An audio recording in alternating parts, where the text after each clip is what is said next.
4 लड़का सफर में है, उसमें से एक लड़का नमाजी था बेचारा, मसाला पता नहीं, मसला नहीं जानता है, लेकिन नमाज पढ़ता था।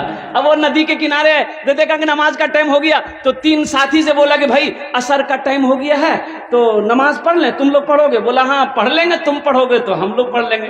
बोले ओ मौली साहब बस्ती में मौली साहब नमाज पढ़ावे जी, यहाँ क्या पढ़े थे? वो लड़का बोला कि हम पढ़ाएंगे।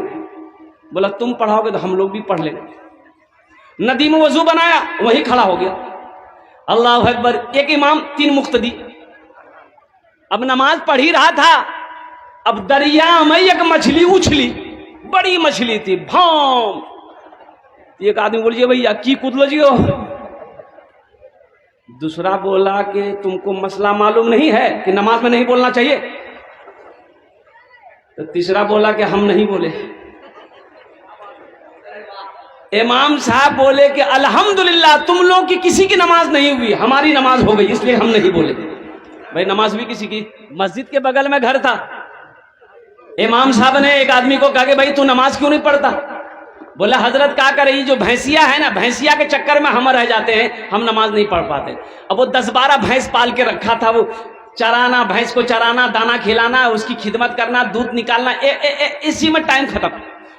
तो इमाम साहब ने कहा कि अल्लाह का बंदा मरेगा तो अल्लाह को क्या जवाब देगा, ये भैंसे काम आएगी का? नमाज पढ़ो, फायदे में रहोगे।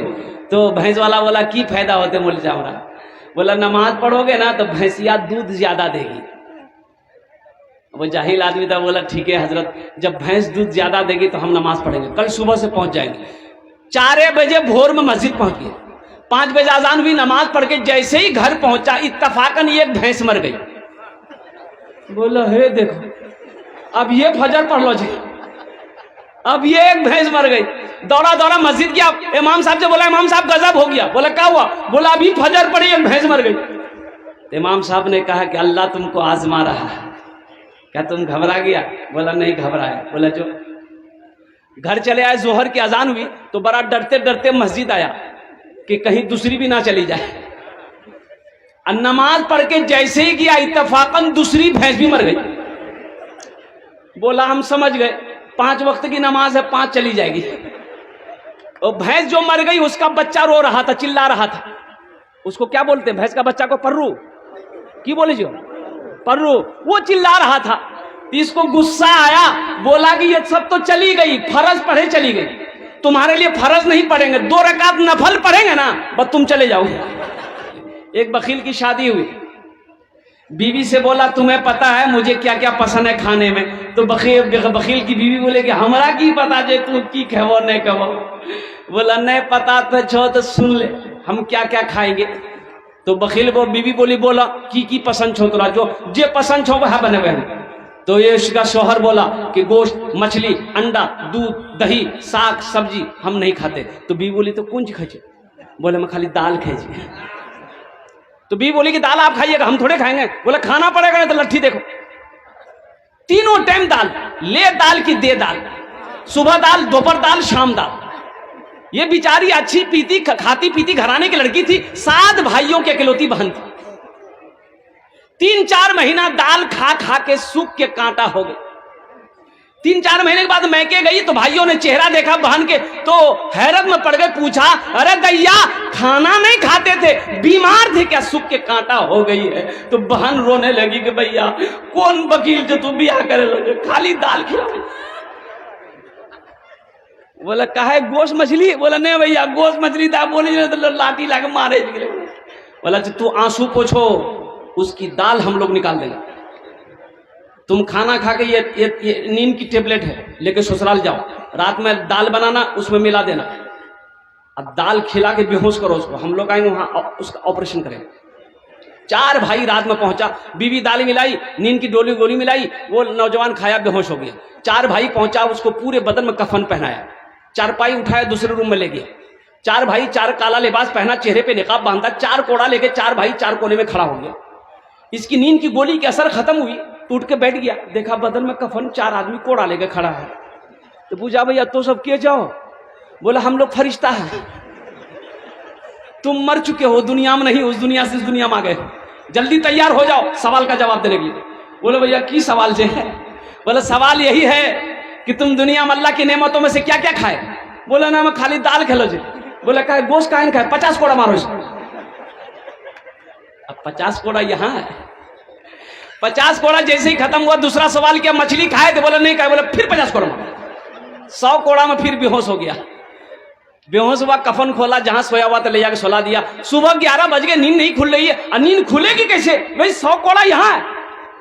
उसकी बीवी आई झिंझोड़ के उठाई, अरे उठा नाश्ता नहीं खाओ, 11 बज गए, जल्दी उठिए, मुंह हाथ धो लीजिए, हम दाल रोटी बना के लेके आ रहे हैं। तो बीवी को बोला दाल मत बनाना, दाल का अजाब बड़ा सख्त अजाब है, रात में हम भुगत चुके हैं, तुम झोला दो, हम बन की जाएंगे, गोश्त भी लाएंगे, मछली भी लाएंगे, दूध भी लाएंगे, दही भी लाएंगे। इमाम साहब मस्जिद में तकरीर कर रहे थे कि लोगों मेरा अल्लाह वो है, मेरा अल्लाह वो है जो खिलाता है, जो नहीं खाता अल्लाह उसको भी खिलाता है। एक आदमी बोला कि क्या ना खिलाते, जब हम नहीं खाएंगे तो कैसे खिलाएंगे? बोला खिलाएगा, वो मेरा अल्लाह खिलाएगा। बोला हम आज से स्टार्ट करेंगे, देखते अल्लाह कैसे खिलाते हैं। घर आया, खाना बंद कर दिया भाई, 2 टाइम खाना छोड़ दिया। माँ परेशान हो गई, माँ तो माँ होती है ना, माँ तो माँ होती है। माँ परेशान हो गई, माँ खाना ले लेके पीछे दौड़ रही है, मेरे लाल खाना खा ले कमजोर हो जाएगा। लेकिन बेटा जिद था कि अम्मा मैं खाना नहीं खाऊंगा। वो मौलाना साहब इमाम साहब बोले हैं कि जो नहीं खाता अल्लाह उसको खिलाता है, हम नहीं खाएंगे, देखा अल्लाह हमको कैसे खिलाते। माँ परेशान रही ना। ये नौजवान सोचा कि घर में रहेंगे ना माँ परेशान करेगी। घर छोड़ के पास में जंगल था, जंगल में चला गया। बोला जंगल में रहेंगे, माँ डिस्टर्ब नहीं करेंगे। जंगल में गया तो माँ पीछे पीछे थाल में खाना सजा कर लेके जंगल चली गई। मेरे कलेजे के टुकड़ा खाना खा ले बेटा, मेरे लाल खाना खा ले। लेकिन बेटा बोला खाना नहीं खा, रख दे। तो माँ खाना रख के चली आएगी, भूख लगेगी, खा लेगा। ये नौजवान सोचा खाने के पास रहेंगे ना तो तबीयत चाहेगी खाने का। तो खाने से हट के कुछ दूर वो उधर चला गया, सो गया। कुछ डाकू लोग डकैती का मशवरा करने के लिए उसी जंगल में आते थे। अब वो 10-12 डाकू आ गए तो देखा कि बेहतरीन खाना है, खाना जंगल में कौन रखा। एक डाकू खाना चाहा तो डाकुओं का सरदार ने कहा कि हरगिज इस खाने में हाथ मत लगाना, हो ना हो किसी की साजिश हो हम लोगों को जान से मारने की। ये खाना यहाँ है, पता करो, कोई आदमी जरूर होगा। देखा कि वहां सोया हुआ, बोला कालर पकड़ के खींच के ले आओ। लाया घसेट करके, बोला ये खाना कौन रखा? बोला कि मेरी माँ रख के गई है।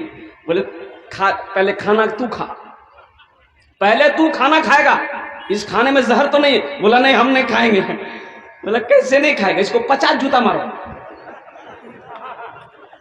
अब जूता जो बरसना शुरू हो गया, 50 कहां 25 जूता लगा तो मिजाज उसका ठंडा हो गया, हाथ जोड़ के खड़ा हो गया। बोला वो हम खाएंगे। खाना खाया, अब भागा मस्जिद इमाम साहब के पास। बोला इमाम साहब तू इन्हें बोल रहा कि अल्लाह तो खिलाता है, लेकिन जो नहीं खाता अल्लाह उसका जूता मार मार के खिलाता है। अब बात समझ में आ गई, वो मेरा अल्लाह जो खिलाता भी है, पिलाता भी है, मीठी नींद सुलाता भी है, वो मेरा रब। ए मेरे नौजवानों, आओ अपने रब से लो लगाओ। हजरत उमर फारूक रदी अल्लाह ताला अन्हु मस्जिद नबी में सोए हुए हैं, ख्वाब देखे। ख्वाब क्या देखे? एक आवाज आई, कानों से टकराई मेरे रब की तरफ से कि उमर उठ, वो जन्नतुल बकी में मेरा एक बंदा मुझे पुकार रहा है, उसकी मदद कर जाकर। हजरत उमर फारूक रदी अल्लाह ताला अन्हु की आंख खुली, फिर कहां सर पे अमामा का ख्याल रहा, न चप्पल जूते की ख्याल रही, और कुर्बान जाओ मस्जिद से निकले खाली पैर दौड़े जन्नतुल बकी की कब्रिस्तान की तरफ। ये मस्जिद नबवी है, ये यूं वो कब्रिस्तान जन्नतुल बकी है। हजरत उस्मान गनी रदी अल्लाह ताला अन्हु का भी कब्र अनवर वही है। हजरत फातिमा तो ज़हरा रदी अल्लाह ताला अन्हा का भी कब्र अनवर वही है। अभी तो कब्रिस्तान गए होंगे आप लोग, अभी तो दो दिन पहले एक रात गई है ना, हलवे की रात, हलवा रोटी की रात। पूछिए कितने हलवा खा के बैठे हुए हैं, ले हलवा के दे हलवा, घर में हलवा, ओसारा में हलवा, आंगन में हलवा।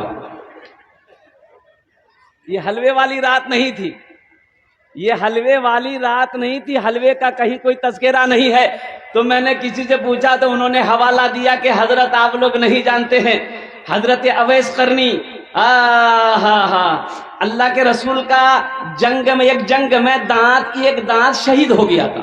तो अवैस करनी आशिक था, इनको पता चला कि अल्लाह के रसूल का एक दांत शहीद हो गया है, तो उन्होंने अपना एक दांत तोड़ लिया। फिर याद आया कि ना जाने कौन से दांत टूटे होंगे, तो हजरत अवैस करनी ने सारे मुंह के दांत तोड़ दिए, तो लोगों ने उसको हलवा खिलाया। इसीलिए हम लोग हलवा खाते हैं। तो हम कहते हैं कि हजरत अवैस करनी ने हलवा खाया तो पहले सारा दांत तोड़ा।